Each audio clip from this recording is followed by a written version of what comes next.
بسم اللہ الرحمن الرحیم۔ السلام علیکم۔ حضرت حسن رضی اللہ تعالیٰ عنہ کی طرح آپ بھی شب رات میں یہ عمل کریں۔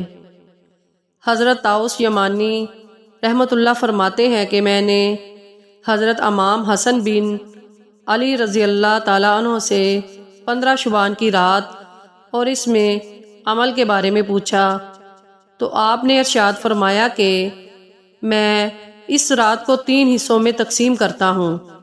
ایک حصے میں اپنے نانا جان حضرت محمد صلی اللہ علیہ وآلہ وسلم پر درود شریف پڑھتا ہوں۔